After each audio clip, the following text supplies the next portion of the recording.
Et si tout ce que vous aviez appris sur la prière était incomplet? Et si la raison pour laquelle certaines de vos demandes n'ont jamais trouvé de réponse n'avait rien à voir avec votre foi, mais avec la manière dont vous avez formulé ces demandes? Ce soir, ou ce matin, peu importe l'heure à laquelle ces mots vous parviennent, quelque chose de profond est sur le point de se transformer dans votre compréhension spirituelle. Quelque chose que vous avez peut-être pressenti sans jamais oser le nommer. Quelque chose qui dort en vous depuis si longtemps, attendant d'être réveillé par les bonnes paroles, au bon moment, dans le bon état de cœur. Vous êtes ici, maintenant, en train d'écouter. Et je veux que vous sachiez que ce n'est pas un hasard. Parmi les milliers de vidéos que vous auriez pu regarder, parmi toutes les distractions qui auraient pu capturer votre attention, vous avez choisi celle-ci. Ou peut-être que ce n'est pas vous qui avez choisi. Peut-être que quelque chose de plus grand, de plus sage, de plus aimant, vous a guidé exactement là où vous deviez être. Restez avec moi. Ce que vous allez entendre dans les prochaines minutes a le pouvoir de redéfinir votre rapport à l'abondance, à la guérison, aux miracles eux-mêmes. Dites-moi, de quelle ville m'écoutez-vous en ce moment? De Paris, de Lyon, de Marseille, d'un petit village dont personne ne connaît le nom? Peu importe où vous vous trouvez géographiquement, sachez que spirituellement, vous êtes exactement au bon endroit. Le fait que vous soyez encore là, que vous n'ayez pas fermé cette page, que quelque chose en vous ait reconnu l'importance de ce moment, cela me dit tout ce que j'ai besoin de savoir sur vous. Vous êtes quelqu'un qui cherche, quelqu'un qui refuse de se contenter des réponses superficielles, quelqu'un qui sent, au plus profond de son être, qu'il existe une puissance qu'on ne lui a pas encore révélée. Pendant des années, peut-être des décennies, on vous a enseigné une certaine façon de vous adresser au ciel. On vous a dit de vous mettre à genoux, de baisser la tête, de joindre les mains et de supplier. On vous a appris que la vraie spiritualité, c'était de demander avec humilité, presque avec honte, comme si vous ne méritiez pas vraiment ce que vous demandiez, comme si chaque prière devait être accompagnée d'excuses, comme si l'abondance était réservée aux autres, aux plus dignes, aux plus saints. Mais laissez-moi vous poser une question qui pourrait tout changer. Quand un héritier réclame ce qui lui appartient de droit, est-ce qu'il supplie? Quand une reine entre dans son palais, est-ce qu'elle demande la permission de s'asseoir sur son trône? Quand un enfant légitime revient dans la maison de son père, est-ce qu'il frappe à la porte comme un mendiant ou entre-t-il avec la certitude de celui qui sait qu'il est chez lui? Il existe un verset dans l'évangile de Marc, au chapitre 11, verset 23, qui contient une puissance que très peu de gens ont vraiment comprise. Jésus y dit quelque chose de bouleversant. Il ne dit pas de demander à la montagne de bouger. Il ne dit pas de supplier la montagne de bien vouloir se déplacer si elle en a le temps et si cela ne la dérange pas trop. Non. Il dit de parler à la montagne et de lui ordonner de se jeter dans la mer. Et il ajoute que si vous croyez, sans douter dans votre cœur, que ce que vous dites s'accomplira, alors cela vous sera accordé. Vous avez entendu? Ordonner. Pas demander. Pas supplier. Pas espérer vaguement en croisant les doigts. Ordonner. Avec l'autorité de quelqu'un qui sait que la parole qu'il prononce n'est pas simplement du vent, mais une force créatrice qui met l'univers en mouvement. Florence Scovel-Shinn, cette grande enseignante spirituelle du début du XXe siècle, avait compris cette vérité avec une clarté cristalline. Elle enseignait que la parole est votre baguette magique, que chaque mot que vous prononcez est un décret qui sculpte votre réalité, que l'univers ne fait pas la différence entre ce que vous voulez et ce que vous dites, il répond simplement à ce que vous déclarez avec conviction. Et c'est là que réside le secret que je veux partager avec vous aujourd'hui. Un secret qui n'est pas vraiment un secret, puisqu'il est écrit noir sur blanc dans les textes sacrés, mais qui a été voilé par des siècles de mauvaises interprétations, de fausse humilité, de conditionnement à la médiocrité. Ce secret, le voici. Vous n'êtes pas venu sur cette terre pour mendier votre vie. Vous êtes venu pour la commander. Laissez ces mots pénétrer en vous. Vous n'êtes pas venu pour mendier, vous êtes venu pour commander. Je déclare mon miracle et il se manifeste. Cette phrase, je veux que vous la graviez dans votre esprit. Je déclare mon miracle et il se manifeste. Ce n'est pas de l'arrogance, ce n'est pas de l'orgueil mal placé. C'est la reconnaissance de votre véritable identité spirituelle. Il y a quelques années, une femme du nom de Martine est venue me voir. Elle avait 53 ans, des cernes qui trahissaient des nuits sans sommeil et une enveloppe froissée dans son sac contenant les derniers avis de saisie qu'elle avait reçus. Son mari l'avait quittée 2 ans plus tôt, la laissant avec des dettes qu'elle ignorait, une maison hypothéquée qu'elle n'avait pas les moyens de garder et une honte si profonde qu'elle n'osait plus regarder ses propres enfants dans les yeux. Martine avait prié. Oh, si vous saviez comme elle avait prié. Chaque soir, à genoux au pied de son lit, les larmes coulant sur ses joues, elle suppliait le ciel de lui envoyer un miracle. Elle promettait d'être meilleure, de faire plus d'efforts, de mériter la grâce qu'elle demandait. Mais les mois passaient et rien ne changeait. Les factures continuaient d'arriver. Les menaces de ses créanciers se faisaient plus pressantes. Et cette petite voix en elle murmurait de plus en plus fort que peut-être elle ne méritait pas d'être sauvée. Ce jour-là, dans mon bureau, je lui ai posé une seule question. « Martine, quand vous priez, est-ce que vous demandez ou est-ce que vous réclamez ?» Elle m'a regardé sans comprendre. Je lui ai expliqué ce que je vous explique maintenant. La différence entre supplier et déclarer. La différence entre mendier et hériter. Je lui ai demandé de calculer exactement le montant dont elle avait besoin pour tout régler. Pas une approximation, pas un chiffre rond. Le montant exact. Elle a fait ses calculs. 47 328 €. C'était la somme qui se dressait entre elle et sa liberté. Je lui ai alors demandé de prononcer ces mots avec moi. Non pas comme une prière timide, mais comme un décret royal. Je déclare que 47 328 € viennent à moi maintenant, par la grâce divine, de sources attendues et inattendues. Je reçois cette somme avec gratitude, sachant qu'elle m'appartient de droit en tant qu'héritière des promesses célestes. Martine a eu du mal au début. Sa voix tremblait. Les mots semblaient étrangers dans sa bouche, presque irrespectueux après toutes ces années de prières suppliantes. Mais quelque chose s'est produit. Quelque chose de subtil, mais d'indéniable. En prononçant ces mots avec intention, elle a senti une chaleur monter en elle. Une certitude qu'elle n'avait pas ressentie depuis des années, comme si une partie d'elle-même, longtemps endormie, se réveillait enfin. Je lui ai demandé de répéter ce décret chaque matin et chaque soir pendant 21 jours. Sans douter, sans vérifier frénétiquement si quelque chose avait changé, sans négocier avec le ciel, simplement déclarer, puis vivre sa journée dans la gratitude de ce qui était déjà en route vers elle. 17 jours plus tard, Martine a reçu un appel d'un notaire.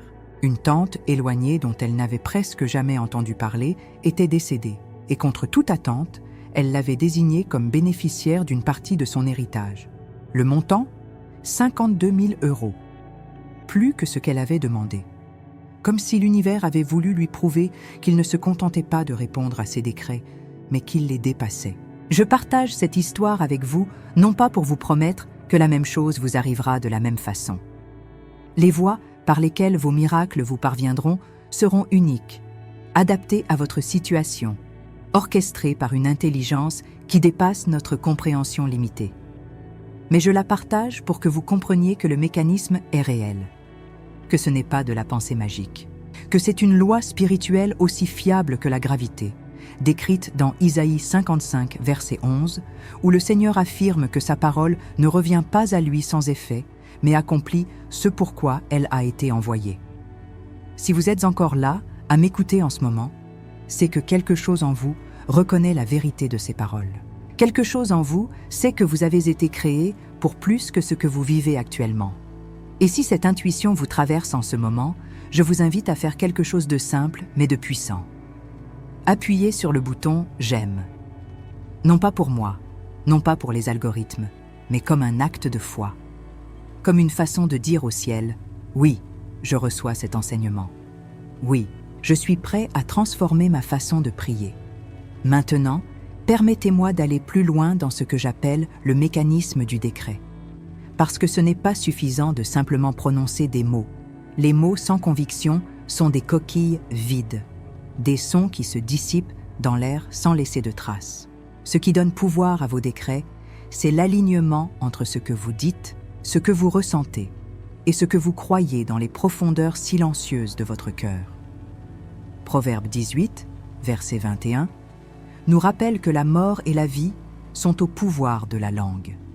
Ce n'est pas une métaphore poétique, c'est une description littérale de la réalité spirituelle.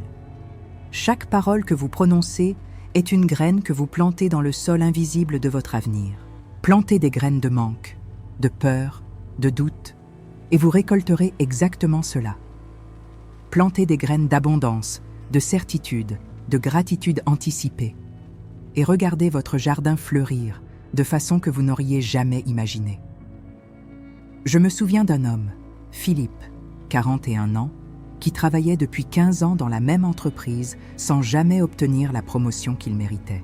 Il avait vu des collègues moins compétents gravir les échelons, tandis qu'il restait figé au même poste, avec le même salaire qui ne suivait même pas l'inflation, la même frustration qui s'accumulait année après année comme une dette émotionnelle impayée.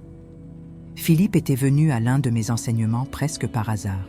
Sa femme l'avait traîné là, espérant que quelque chose pourrait ranimer l'étincelle qu'elle voyait s'éteindre dans ses yeux. Il m'a avoué plus tard qu'il n'y croyait pas vraiment, qu'il pensait que tout cela n'était que des belles paroles pour des gens naïfs. Mais quelque chose l'a frappé ce jour-là, quand j'ai parlé de la différence entre espérer passivement et déclarer activement, quand j'ai expliqué que l'univers ne récompense pas la patience résignée, mais l'audace spirituelle. Quand j'ai cité Jacques 2, verset 17, qui nous dit que la foi sans les œuvres est morte, et que les œuvres de la foi commencent par les paroles que nous osons prononcer. Philippe a décidé d'essayer. Il a formulé son décret avec une précision chirurgicale. Je déclare que je suis promu au poste de directeur régional avant la fin du trimestre, avec un salaire qui reflète ma valeur et mes années de dévouement. Je reçois cette promotion avec gratitude, sachant qu'elle est déjà inscrite dans le livre de ma destinée. Il a répété ces mots chaque matin devant son miroir, se regardant dans les yeux, refusant de baisser le regard, même quand la voix du doute lui soufflait qu'il était ridicule. Il les a répétées chaque soir avant de s'endormir, laissant ces paroles être les dernières à traverser son esprit conscient avant de plonger dans le sommeil. 23 jours plus tard, son directeur général l'a convoqué dans son bureau. Philippe s'attendait à une réprimande, à une critique, peut-être même à une mise à pied tant il s'était habitué aux mauvaises nouvelles. Au lieu de cela, on lui a annoncé qu'un nouveau poste venait d'être créé, un poste sur mesure pour ses compétences, un poste de directeur régional, avec une augmentation de salaire de 38%. Philippe m'a raconté cette histoire les larmes aux yeux.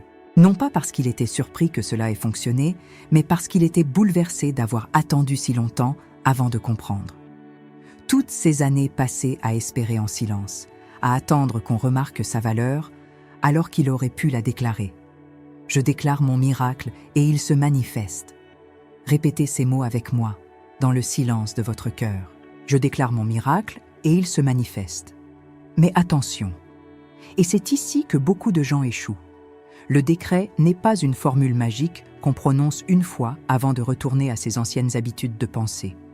Le décret est un engagement, une alliance avec vous-même et avec le divin.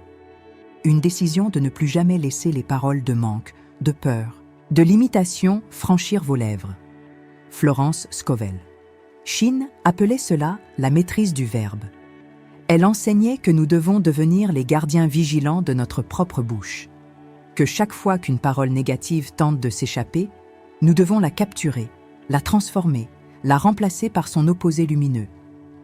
Si vous êtes tenté de dire « je n'y arriverai jamais », arrêtez-vous et dites plutôt « toute chose concourt à mon bien ». Si vous êtes sur le point de murmurer « je n'ai pas les moyens », transformez cela en l'abondance divine pourvoit à tous mes besoins et au-delà. Ce n'est pas du déni. Ce n'est pas de l'aveuglement face à la réalité.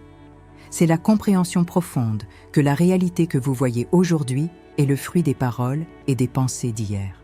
Et que si vous voulez une réalité différente demain, vous devez planter des graines différentes aujourd'hui. Il y a un troisième témoignage que je voudrais partager avec vous. Celui de Nadia, 36 ans, qui luttait contre une maladie que les médecins qualifiaient de chronique et incurable. Je ne vous donnerai pas le nom de cette maladie parce que ce n'est pas le sujet. Le sujet, c'est ce que Nadia a fait avec cette information. Pendant 2 ans, elle avait accepté le diagnostic comme une sentence. Elle avait organisé sa vie autour de ses limitations. Elle avait abandonné des rêves, renoncé à des projets, fait le deuil d'un avenir qu'elle pensait désormais impossible.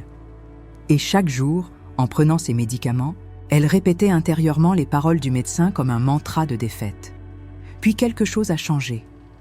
Nadia est tombée sur un enseignement qui parlait du pouvoir de la parole sur le corps, des études scientifiques sur l'effet placebo, des témoignages de guérison inexplicables, et surtout des versets bibliques qu'elle connaissait par cœur mais qu'elle n'avait jamais vraiment compris, comme celui de Romains 4, verset 17, qui parle du Dieu qui donne la vie aux morts et qui appelle les choses qui ne sont pas comme si elles étaient. Nadia a décidé d'expérimenter, non pas en arrêtant ses traitements, car la foi n'est pas de l'imprudence, mais en ajoutant à ses traitements quelque chose de nouveau. Chaque matin, en posant les mains sur son corps, elle déclarait « Je commande à chaque cellule de mon être de s'aligner avec la perfection divine. Mon corps est le temple du Dieu vivant, et dans ce temple, seule la santé peut demeurer. Je reçois ma guérison complète avec gratitude. Les premiers jours, rien de visible ne s'est produit. Les premières semaines, elle a parfois douté, mais elle a persisté. Elle a refusé de laisser ses symptômes avoir le dernier mot. Elle a choisi de croire que l'invisible était plus réel que le visible. 8 semaines plus tard, lors d'un examen de routine, son médecin a froncé les sourcils en regardant les résultats. Puis, il a demandé à refaire les tests. Puis, il a appelé un collègue pour vérifier. Les marqueurs de sa maladie, qui étaient stables depuis 2 ans dans une zone critique, avaient chuté dans une zone normale. Le médecin n'avait pas d'explication. Il a parlé de rémission spontanée, de cas exceptionnels, d'anomalies statistiques. Nadia, elle, savait exactement ce qui s'était passé. Elle avait cessé de déclarer la maladie et commencé à déclarer la guérison. Je ne vous raconte pas ces histoires pour vous dire que si vous faites la même chose, vous obtiendrez exactement les mêmes résultats. Le divin n'est pas une machine distributrice où l'on insère des prières formatées pour obtenir des résultats garantis. Ce que je vous dis, c'est que quelque chose de réel se produit quand vous alignez vos paroles avec la vision la plus haute de votre vie. Quelque chose que la science commence à peine à comprendre et que les textes sacrés décrivent depuis des millénaires. Si vous sentez que ces paroles résonnent en vous, si vous sentez quelque chose bouger dans votre poitrine, quelque chose comme un espoir ancien qui se réveille, je vous invite à vous abonner à cette chaîne. Non pas comme un geste superficiel, mais comme un engagement envers votre propre transformation. Comme une façon de dire « Je choisis de revenir ici », de nourrir cette nouvelle compréhension, de ne pas laisser cet enseignement s'évaporer comme tant d'autres bonnes intentions oubliées. Maintenant, parlons de ce qui empêche la plupart des gens de voir leur décret se manifester. Parce que je serais malhonnête si je vous laissais croire que c'est aussi simple que de prononcer quelques mots et d'attendre les résultats. Il y a des obstacles, des saboteurs intérieurs, des forces qui travaillent contre vous, non pas à l'extérieur, mais dans les recoins les plus sombres de votre propre esprit. Le premier saboteur, c'est le doute. Cette petite voix qui murmure « et si ça ne marchait pas ?» après chaque décret. Cette voix qui vous rappelle toutes les fois où vous avez espéré et été déçu. Cette voix qui se fait passer pour la raison, pour le réalisme, pour la prudence, mais qui n'est en réalité que la peur déguisée. Le doute est normal, le doute est humain. Mais le doute ne doit pas avoir le dernier mot. Marc 11, verset 23, est explicite sur ce point. « Quiconque dit à cette montagne et ne doute pas dans son cœur. » La clé est dans le cœur, pas dans l'esprit. Votre esprit peut questionner, analyser, remettre en cause. Mais votre cœur, le centre profond de votre être, doit rester ancré dans la certitude. Comment fait-on cela? Par la répétition consciente, par la méditation sur les vérités qui soutiennent votre foi, par le choix délibéré, chaque fois que le doute s'élève, de le regarder en face et de lui dire « Je te vois, mais tu n'es pas ma vérité. Ma vérité est celle que je choisis de déclarer. » Le deuxième saboteur, c'est le langage passif. Ces formulations qui semblent innocentes mais qui annulent silencieusement vos décrets. Dire « j'aimerais bien » au lieu de « je reçois ». Dire « si seulement » au lieu de « je déclare ». Dire peut-être un jour au lieu de maintenant. Chaque mot de réserve, chaque conditionnel, chaque formulation hésitante est un pas en arrière sur le chemin de votre manifestation. Écoutez-vous parler pendant une journée entière. Vraiment écoutez. Vous serez probablement choqué par le nombre de fois où vos propres paroles contredisent ce que vous prétendez vouloir. Nous sommes si habitués à la modestie, à la prudence, à la relativisation que nous avons oublié comment parler avec autorité. Et cette autorité n'est pas de l'arrogance. C'est simplement la reconnaissance de qui vous êtes vraiment. Un être spirituel doté du pouvoir de co-créer sa réalité par la parole. Le troisième saboteur, c'est l'impatience. Cette tendance à vérifier constamment si quelque chose a changé, à surveiller le téléphone, le compte en banque, les symptômes, comme si votre vigilance anxieuse pouvait accélérer le processus. L'impatience est un message que vous envoyez à l'univers, et ce message dit « Je ne crois pas vraiment que c'est en route ». Florence Scovel Shinn enseignait l'importance de ce qu'elle appelait « lâcher prise avec foi ». Après avoir prononcé votre décret, vous devez le libérer. Comme un jardinier qui plante une graine et ne la déterre pas chaque matin pour vérifier si elle pousse. Vous avez fait votre part. Maintenant, laissez l'intelligence infinie faire la sienne. Et comment lâcher prise sans abandonner? Par la gratitude anticipée. En vivant chaque jour comme si ce que vous avez déclaré était déjà accompli. Non pas dans le déni de votre situation actuelle, mais dans la confiance absolue que cette situation est temporaire et que votre décret est en train de se matérialiser dans l'invisible avant de se manifester dans le visible. Je veux maintenant vous guider dans quelque chose de concret, quelque chose que vous pouvez faire dès ce soir, dès que cette vidéo sera terminée. Prenez un moment de calme. Trouvez un endroit où vous ne serez pas dérangé. Tenez-vous debout si possible, car votre posture physique influence votre posture intérieure. Regardez-vous dans un miroir si vous en avez un à disposition, et formulez votre décret. Pas une vague aspiration, pas un souhait timide, un décret. Avec une clarté absolue sur ce que vous voulez voir se manifester. Avec un délai qui vous engage sans vous paralyser. Avec des détails assez précis pour que l'univers comprenne exactement ce que vous attendez de lui. Puis prononcez-le à voix haute, avec conviction, avec autorité, avec la certitude de quelqu'un qui sait que la parole qu'il prononce n'est pas une simple vibration acoustique, mais une force créatrice qui restructure le tissu même de la réalité. Je déclare mon miracle et il se manifeste. Dites-le. Encore. Je déclare mon miracle et il se manifeste. Sentez ces mots résonner non pas seulement dans votre gorge, mais dans chaque cellule de votre corps. Sentez-les descendre dans votre ventre, remonter dans votre cœur, illuminer votre esprit. Puis terminez par la gratitude. Merci, parce que c'est déjà fait. Merci, parce que je sais que tu as entendu. Merci, parce que ma parole ne revient pas à vide. La gratitude est le sceau qui confirme votre décret. Elle est la preuve de votre foi.